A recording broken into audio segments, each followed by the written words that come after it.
Esse assunto é muito legal. Aliás, nós estávamos todos com muitas saudades dele. Nosso urologista, Dr. Daher Chad. Bem-vindo mais uma vez. Que prazer. Faz tempo que você não vem, né? Faz tempo. Olha, e sempre que você está aqui é uma verdadeira aula. Então, para tudo que você está fazendo, porque a gente, além de falar aí do ácido úrico, comentar e explicar, né? E, antes de tudo, não deixar as pessoas em alerta quando abrem os exames e vem aí uns números diferentes daquele que é o esperado como referência, a gente vai abrir para dúvidas gerais. A gente vai falar de saúde dos rins e tudo que o Dr. Daher puder contribuir com essa parte de informações para o público, tá? Então, primeiro a gente vai falar de ácido úrico, depois perguntas gerais. Aproveite para mandar sua dúvida, @VocêBonitaTV. Vamos lá, doutor? Antes da gente falar da mesa, eu acho que aqui é a última etapa do nosso papo de ácido úrico, para a gente entender. Quando a gente pega um exame e vê lá uma dosagem de ácido úrico, o que é isso? O que nós estamos dosando? Exato. Bom, o ácido úrico é derivado de uma substância chamada purina. Tá. Essas purinas são fundamentais no nosso DNA e diversos outros funcionamentos do organismo. Então, são substâncias necessárias para o organismo. Estou dizendo isso porque um dos principais problemas do ácido úrico é quando ele está elevado no sangue, em excesso. Tem diversos motivos para isso que a gente vai conversar, mas é importante entender que são necessários e até alimentos que aumentam o ácido úrico no organismo são necessários no nosso dia a dia. Não devem ser retirados. Exato. Mas, infelizmente, nós temos problemas endócrinos, problemas metabólicos que fazem com que, mesmo tendo uma dieta balanceada, nós aumentamos o ácido úrico no sangue e isso causa diversas complicações. As complicações são relacionadas a diversas partes do organismo. Então, vocês vão ver que envolve a urologia do ponto de vista renal, mas envolve, por exemplo, o reumatologista, o ortopedista, o clínico, o endócrino. Então, vocês vão ver várias especialidades médicas falando desse problema. Do ácido úrico. Então, muitas vezes até surge uma dúvida quem procurar quando a gente tem uma alteração no exame. Normalmente, quando é assintomático, quer dizer, não tem sintoma nenhum causado pelo ácido úrico, normalmente é isso que você falou, é identificado num exame de check-up, num exame periódico, que, por exemplo, um clínico geral ou um cardiologista faz, e aí ele começa a introduzir tratamentos e alterações de hábito de vida. E até investigar, porque já você me conta se esses sintomas podem aparecer um pouquinho mais pra frente e foi pego no exame um pouquinho antes, né? Perfeito. Mas vamos mostrar um vídeo pra vocês, pra ver como é que tudo isso funciona. Aqui minha equipe, ó, nota 1000, é tudo completo, tem videozinho, olha lá,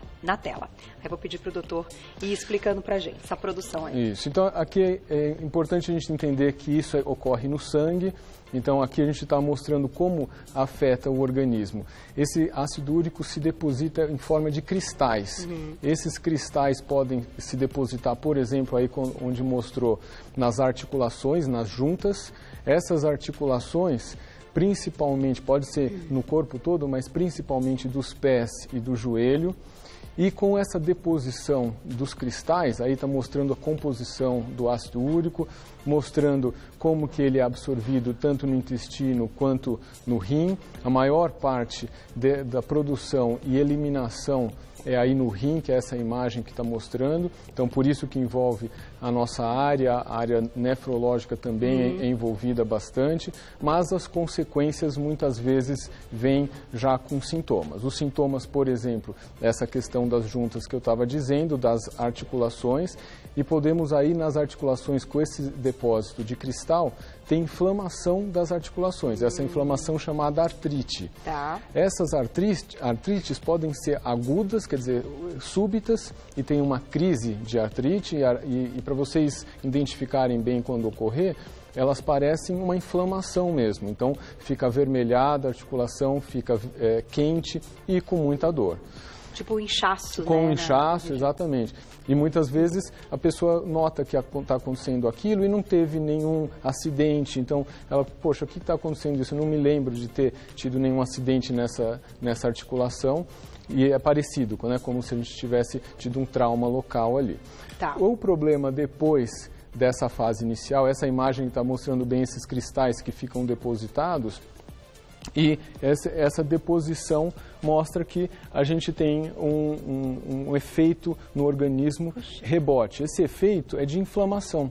Então, as consequências muitas vezes são da inflamação que o nosso próprio organismo causa, e não só. Aqui são essas células de defesa do organismo, e olha como mostra na articulação essa inflamação.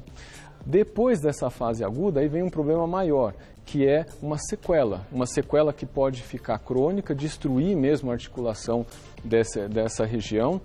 Então, a pessoa ter dor crônica, uma artrite crônica por gota, então esse é o termo utilizado, a gota. E a gota, então, na crise aguda, a gota é muito dolorosa, mas depois pode ficar uma artrite crônica e aí gerar problemas muitas vezes longos, demorados, até cirúrgicos potencialmente. Agora, mas a artrite também tem outras causas, isso, que não só ácido úrico. Isso, então a artrite, isso é muito importante porque normalmente a gente tem uma dor aguda e a pessoa muitas vezes esquece do ácido úrico e lembra de outras causas de artrite.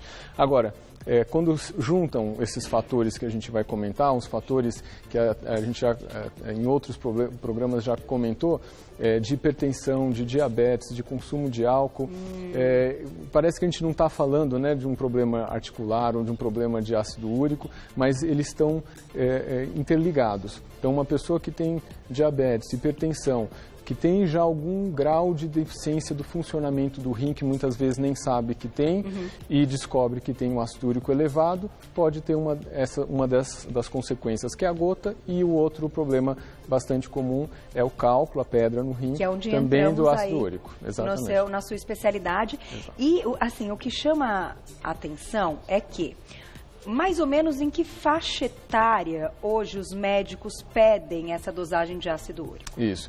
É importante entender que essa combinação de doenças é chamada síndrome metabólica. Então, essa síndrome metabólica é consequência até um pouco da nossa vida diária. Então, as pessoas são obesas, tabagistas, hipertensas, dislipidêmicas, colesterol alterado, e aí incluem lá no meio esse ácido úrico, que parece um exame até menos importante, a gente passa por ele muitas vezes sem dar muita bola. Mas descobriram que o problema do ácido úrico sozinho pode ser um fator de piora dos problemas clínicos da síndrome metabólica. Interessante. Então, até aumento de risco de infarto, de derrame. Então, começaram a valorizar mais esse dado e aí perceberam que não adianta só melhorar o resto e o ácido úrico vai melhorar sozinho. Não. E tem mais um detalhe em relação à dieta, é que, claro que ajuda para quem tem o ácido úrico elevado fazer a dieta direcionada, que a gente vai comentar depois, mas a causa do problema não é normalmente uma dieta errada. Então, às vezes as pessoas ficam percebendo, puxa, mas eu não faço excesso de ingestão desses alimentos. E apareceu. E tive. Então, realmente, normalmente é assim. É por uma causa endócrina, genética, que nós temos a tendência. A gente vai conhecer uma pessoa lá que come, por exemplo, carne, que é um grande vilão aqui, igual a mim, e não tem um ácido úrico elevado. É uma predisposição mesmo. Então, é uma predisposição. O importante é saber quem tem.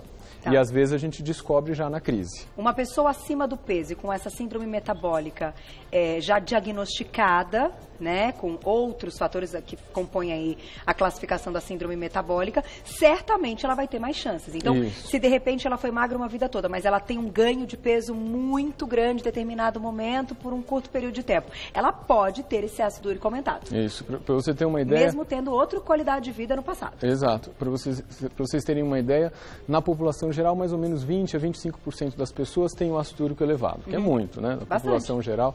Mas se a pessoa tem hipertensão ou algum outro fator da síndrome metabólica, isso dobra, vai para 40% tem risco de ácido úrico elevado. E desse grupo, mais ou menos 10% que vai ter alguma crise de gota ou o cálculo renal. Que o cálculo renal, como já falamos aqui, também tem outras causas, não exato. Só enfim, o ácido úrico elevado. Mas nós vamos responder daqui a pouquinho quando a gente abrir para todo mundo, que certamente tem pergunta a respeito de cálculo renal.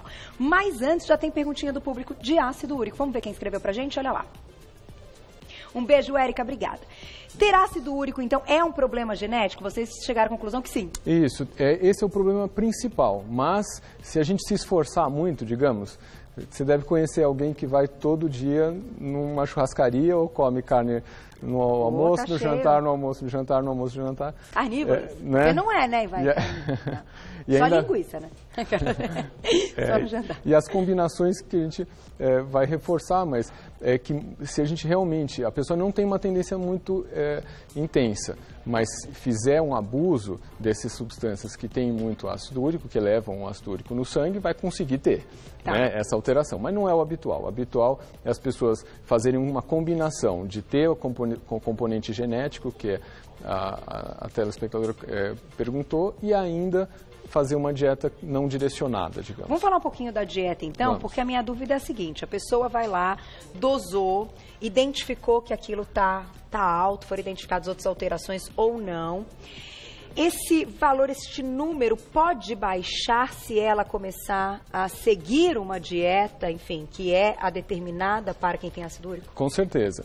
É muito importante a gente ter essa compreensão que a gente consegue evitar as medicações. No fundo, esse é o principal. A não ser que já esteja numa crise de gota, que aí a gente entra com medicação para apressar isso. Não adianta a gente começar só com dieta e esperar a crise melhorar. Aliás, na crise, só para comentar, tem medicações específicas, principalmente anti-inflamatórios, para aliviar essa situação. Então, não só reduzir o ácido úrico. O ácido úrico é a causa, mas como já causou a inflamação, a gente ataca também a inflamação e tem anti-inflamatórios específicos para isso. Mas voltando na dieta, a dieta é muito importante porque a gente precisa lembrar que a pessoa, principalmente se for esse componente genético, não vai mudar isso no organismo da pessoa. Então ela vai continuar com isso anos e anos. Então não adianta a gente tomar um remedinho por 1, 2 semanas, baixou o ácido úrico, mediu no laboratório, tá bom. Daqui 1, 2 meses tem outra crise. É comum, depois da primeira crise, a pessoa nunca teve uma crise. Teve uma crise de ácido úrico. Existe estatística mostrando que até 70% das pessoas que tiveram uma crise não vão atrás, porque tratam só da fase aguda, melhora aquela fase e acaba tendo outra crise dali uns meses. Nossa, então, sério? Essa recomendação da dieta é muito importante a longo prazo. Muito melhor do que a gente depender de uma medicação. Eu vou colocar uma perguntinha já para a gente introduzir da alimentação, que é interessante. Olha lá, quem escreveu para a gente. Um beijo, Valéria, obrigada. Frutas cítricas podem aumentar o ácido úrico? Olha, não entram como... Não, existe aí, um pouquinho capciosa essa pergunta pelo seguinte, existe uma alteração em relação ao pH urinário. Então, se o pH urinário for elevado, for alcalinizado, nós temos um benefício no tratamento do ácido úrico porque ele não cristaliza. Então, existe uma correlação, a gente usa produtos básicos, que é chamado alcalinos, para, em algumas fases, evitar a formação do cálculo e reduzir esse risco quando a pessoa já tem um ácido úrico elevado. Então, aí com as frutas cítricas, que são ácidas, teria um efeito contrário. Existe até uma mistura de conceitos aí também, porque a gente fala muito das frutas cítricas para evitar os outros tipos de pedra no rim, que são os mais comuns, não esse do ácido úrico, que é aquele de cálcio. A fruta cítrica é muito boa para aquilo, então, resumindo a resposta para essa pergunta, continue ingerindo frutas cítricas nessa situação que não vai afetar em nada. A limonada pode continuar. Tem outros problemas maiores aqui para a gente falar. Então, vou fazer o seguinte, volto já para a gente falar desses problemas. Combinado? Vai mandando perguntinha, @VocêBonitaTV. Temos tempo para responder muitas perguntas hoje e abrindo aí daqui a pouquinho, quando a gente encerrar o ácido úrico, para doença, saúde dos rins, né? Um assunto sério, importante, principalmente nessa época do ano que está todo mundo esquecendo de beber água, né, doutora? Eu imagino que os problemas aumentem, na verdade. Vamos retomar da alimentação. Você ia começar a contar quais são os perigos para quem tem ácido úrico. Ixi, tem muita coisa aqui, né? Cuidado ao olhar essa mesa. A gente não sabe o que é bom e o que é ruim aqui, tá meio... Tem muita coisa que parece saudável e são produtos saudáveis para muita coisa na nossa vida. Esses, por exemplo, que está sendo mostrado do feijão, né? Da lentilha. não é para deixar de ingerir esses alimentos, mas eles aumentam bastante o ácido úrico. Então, sério? Sério. Então, lembrar das carnes, esses extremos aqui da mesa. Então, as carnes, principalmente carne vermelha e frutos do mar. Então, aqui é camarão, carne vermelha. Isso aqui é um grande vilão para o ácido úrico. Então, peixe não, frutos do mar. Peixe também aumenta, o frutos do mar mais ainda. Então, quem tem o ácido úrico, aquelas pessoas, é comum as pessoas comentarem, eu já sei quando eu vou ter uma crise porque eu fui num lugar que eu adoro e comi um monte de frutos do mar e sabia que no dia seguinte já até tomei meu remedinho para compensar as coisas. Mas a longo prazo é bom a gente se acostumar com uma dieta mais adequada. Então, carne vermelha, frutos do mar. As bebidas alcoólicas, então a gente estava comentando, quem não tem muita tendência a ter ácido úrico elevado, se exagerar na bebida alcoólica, e ainda mais se tiver algum componente como hipertensão e algum grau de disfunção renal, então com certeza todo mundo conhece alguém depois dos 50, 60 anos que teve hipertensão por algum tempo ou diabetes, os dois juntos, pior ainda, então sempre tem algum grau de disfunção renal. Se a gente associar com as bebidas alcoólicas, aumenta bastante o ácido úrico. Qualquer bebida alcoólica. Qualquer bebida alcoólica. Em qualquer dose. Quanto mais, pior. Exato. Então, também não é para deixar de ingerir, mas realmente... Com bom senso. Não exagerar. Realmente isso é importante. E a feijão e a lentilha tem bastante... Aumenta bastante o ácido úrico, claro, é muito saudável. Vocês veem que são produtos fora a bebida aqui, mas são produtos que têm bastante proteína. E aí vem a pergunta, que é a única coisa que eu não mostrei aqui na mesa, como que essas pessoas que têm tendência ao ácido úrico elevado fazem para suprir a carência da proteína, não pode ficar sem proteína na dieta. Então aqui está o ovo para lembrar. O ovo chegou como o Salvador. Ai, que maravilha, ovo é tudo de bom. Então o ovo, outra coisa que é para lembrar, para facilitar a dieta é queijo. Então queijo e ovo também tem algum risco, mas é muito menor do que esses... Frango? Frango também tem qualquer carne, mas a carne vermelha é pior.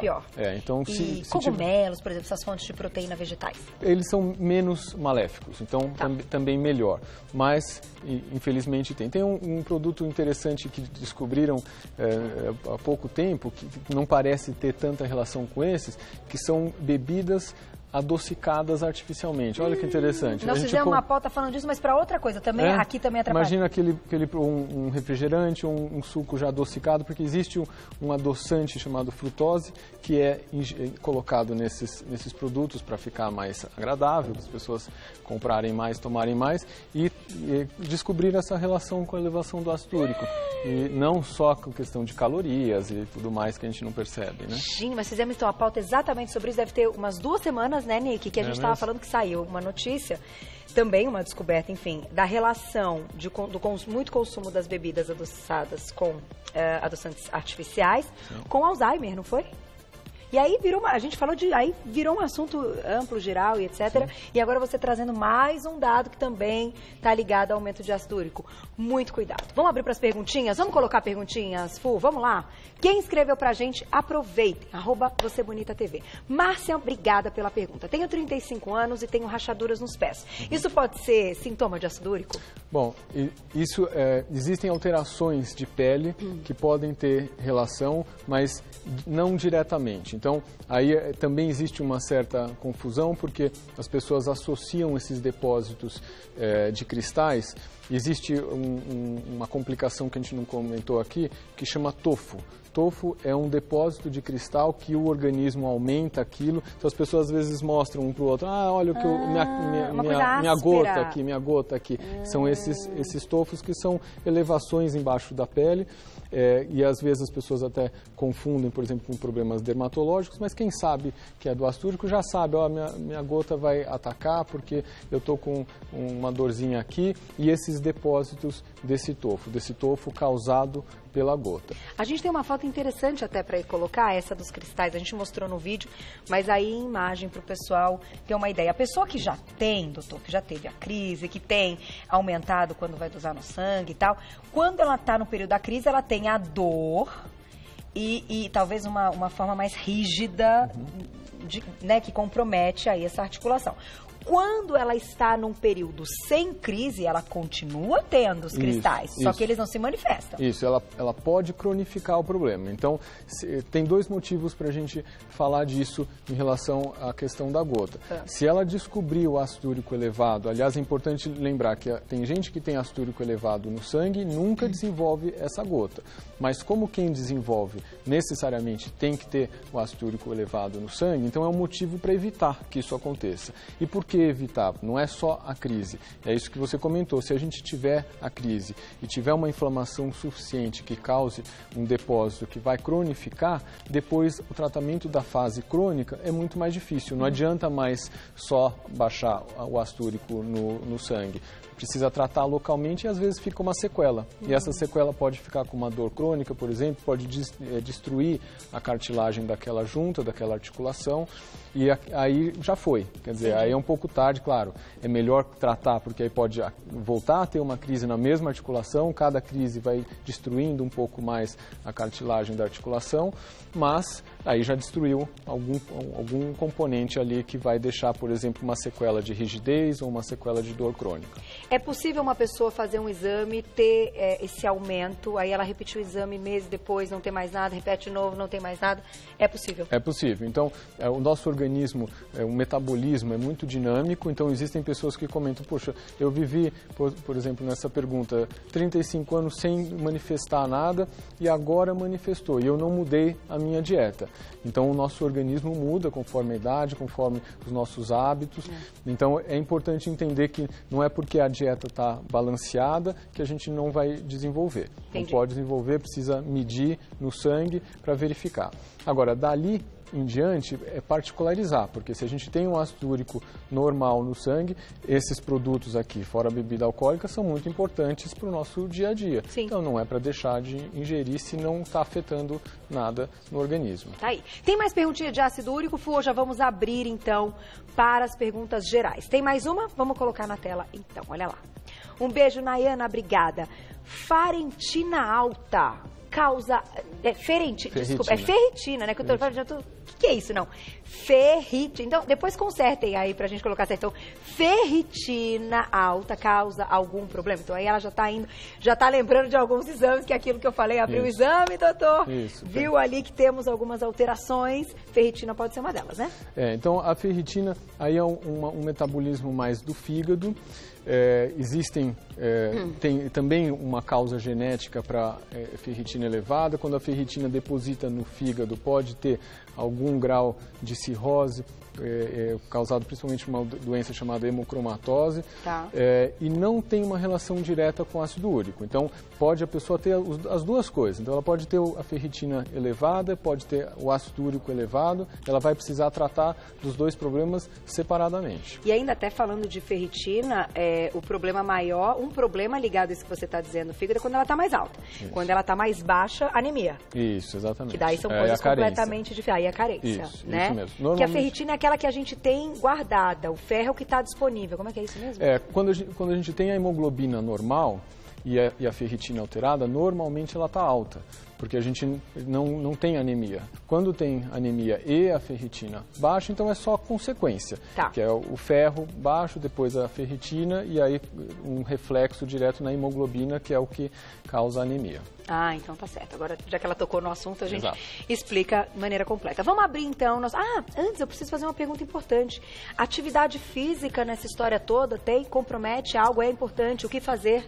Como você sabia? Como você sabia? Não, eu não posso esquecer nunca da atividade física. É sempre uma pergunta que eu tenho que fazer em todas as minhas pautas, porque eu acredito que seja bom para absolutamente tudo. Então, sempre tem uma surpresa, mas nesse caso também... A gente não combinou. A gente não combinou. Mas é interessante porque, claro, importante, principalmente nessas pessoas que têm a síndrome metabólica, obesidade, diabetes e hipertensão, mas Se, por exemplo, um atleta que exagera numa maratona e faz um exercício extenuante num período curto, ela pode ter como consequência o ácido úrico elevado.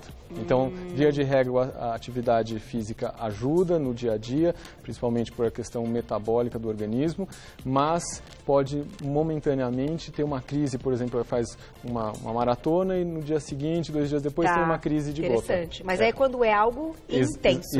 Intenso e fora do habitual da pessoa. Claro que os maratonistas não têm isso. Agora, praticando uma atividade física regular. Tem benefício. Benefício sempre. Exato. Vamos então para a perguntinha, olha lá. A próxima perguntinha, cálculo renal, eu sabia que ela estaria aí. Eve, um beijo, obrigada. Qual a diferença entre cálculo renal e areia nos rins? Bom, esse é importante também porque essa areia nos rins normalmente não é o que a gente sente, é só o que aparece nos exames. Então aparecem cristais no exame de urina, nos exames de imagem aparecem microcálculos, que é chamado. A gente não usa esse termo, mas é provavelmente isso que ela está se referindo. Tá. Então aí entra a questão do ácido úrico, que é interessante, porque o ácido úrico ele é muito dinâmico, principalmente essa questão de cristalização. Então se a gente começa a ver no exame de urina eliminação de ácido úrico na urina, mesmo que não tenha cristalizado, que não formou ainda o cálculo, está em tempo de evitar. Então, aumentar a ingesta de líquido, de uma maneira geral. Então, mesmo aquele componente que já está sendo eliminado pelo sangue, mesmo que a gente tenha tendência de passar do sangue para a urina, que é essa tendência da eliminação do ácido úrico, se aumentar o volume de líquido, aquilo fica diluído. Entendi. Agora, é claro que ajuda mais ainda se conseguir evitar esses produtos e evita a cristalização. Tem um detalhe do ácido úrico no rim, quando forma o cálculo, Carol, que é diferente de todos os outros tipos de cálculo, que é um cálculo que não aparece em alguns exames de imagem. Então, isso gera um pouquinho de confusão, porque às vezes a pessoa vai a um pronto-socorro com crise de cólica de rim, é diagnosticado clinicamente, só que aí faz um exame de imagem e não confirma, então fica naquela dúvida, será que eliminou o cálculo ou não? Aí vai para casa, volta até a crise, volta para o pronto-socorro, muita gente já deve ter passado por isso. Então, só ficar alerta, porque se teve essa confusão e era um quadro típico de cólica de rim, é possível que tenha sido um cálculo de ácido úrico que não aparece em alguns exames, principalmente de raio-x radiológicos, que é muito feito ainda. Claro que os exames mais sofisticados sempre vão mostrar, mas esses exames básicos de triagem às vezes não mostram e gera um pouco de confusão. Que interessante. Eu tenho, na verdade, uma dúvida, uma curiosidade, eu acho que isso pode ajudar o público também. Todo mundo que já teve um primeiro cálculo, uma crise renal, que é um negócio, já conversamos aqui, agudo, intenso, falam que é pior aí do que, né, a dor de um parto normal, coisa e tal. Sempre há aquela curiosidade de conseguir, né, pegar ali aquela partícula, aquela pedrinha que foi eliminada e fazer uma análise daquilo para saber do que ela é feita, né? Nós temos algumas possibilidades, até gostaria que você comentasse quais. Normalmente, a pessoa que teve uma vez e que depois faz um exame, vê que já tem outra ali crescendo, ela tem chance de ter sempre um mesmo princípio na formação dessas pedras, ou no decorrer da vida e do tempo pode ser que mude aquilo, porque muitas vezes isso dificulta muito entender por que aquela pessoa está tendo uma pedra de repetição. Exato. Eu já volto para você me responder, porque, gente, a análise de fato não posso continuar aqui? Então tá bom, não, vou continuar, desculpa. Eu vi a plaquinha ali da Nick, ela estava sacudindo a plaquinha, achei que eu tinha que sair. Não, vou continuar então.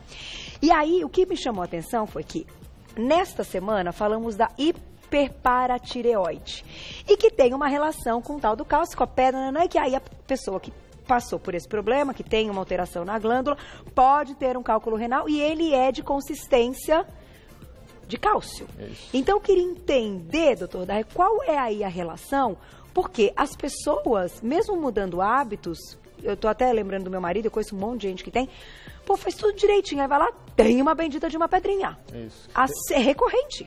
É importante essa pergunta porque os dois aspectos são importantes. Primeiro, que quem tem a tendência a ter uma pedra de tal componente, por exemplo, de ácido úrico, vai ter essa tendência a vida toda. Mas, às vezes, confunde porque desenvolve algum outro problema, que a consequência daquele outro problema é um componente diferente, e aí pode ter cálculo de combinações diferentes, então pode ter um cálculo com ácido úrico úrico e cálcio juntos. Isso sim. Isso existe. Ou, claro, ter o cálculo do outro componente que não é o habitual dele. Então, isso existe também. Por exemplo, o hiperparatiroidismo causa elevação do cálcio que forma pedra de cálcio.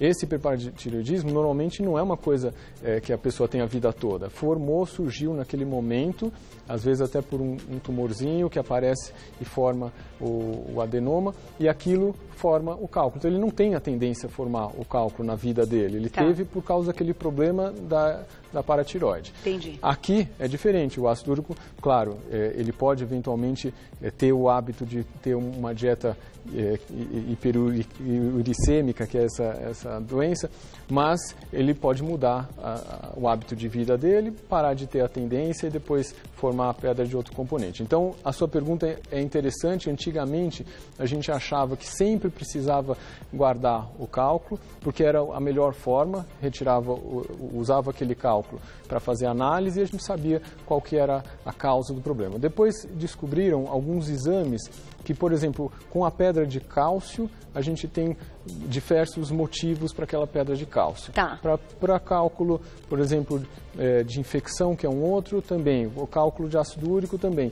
Então, minimizou um pouco essa importância. É bom, quando possível, guardar aquele cálculo, porque complementa a análise, mas não tem problema se perdeu. Eliminou e perdeu o cálculo, não tem problema nenhum. Nós temos exames hoje, principalmente uma combinação de exame de sangue com exame de urina, que é colhido por 24 horas, e nós sabemos exatamente o motivo que formou o cálculo. Perfeito. Eu vou fazer mais uma perguntinha do público e depois vou fechar com algo importante que não está nessa mesa, mas eu acho que tem relação com o nosso papo. Quem escreveu pra gente? Olha lá. Eu fico pirando aqui, gente, juntando uma coisa na outra.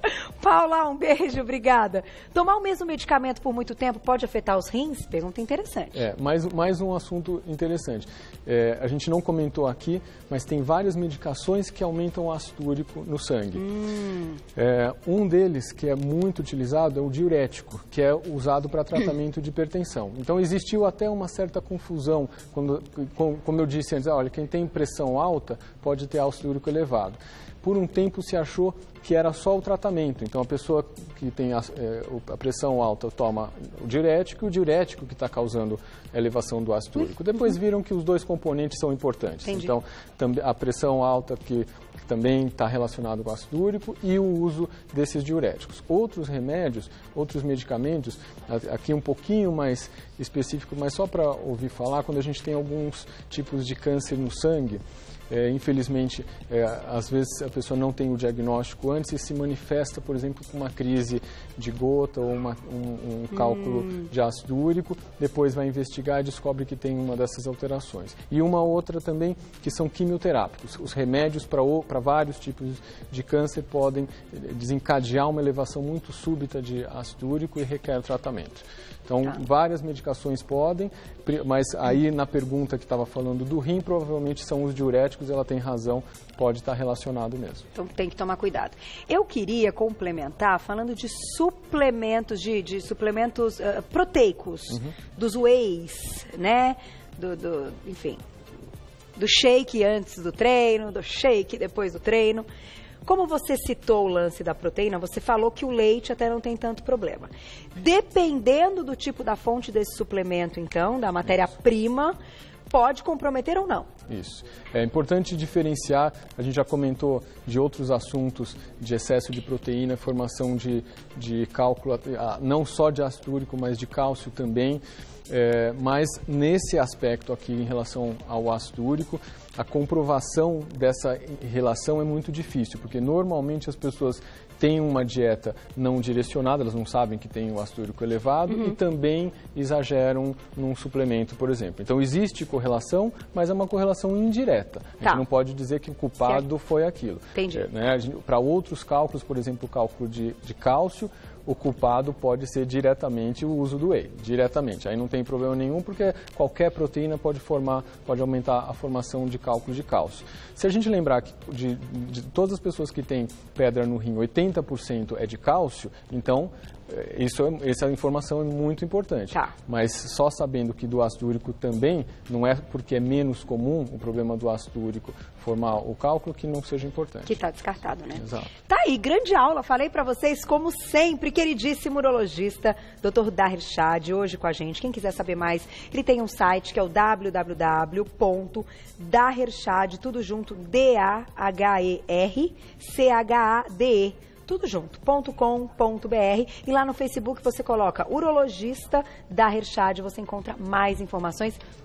E as pautas são sempre muito completas com você. Muito obrigada mais uma vez. Sempre muito bom, tenho certeza que o público amou. Claro que você volta, né? Te esperamos em breve. Obrigada, doutor.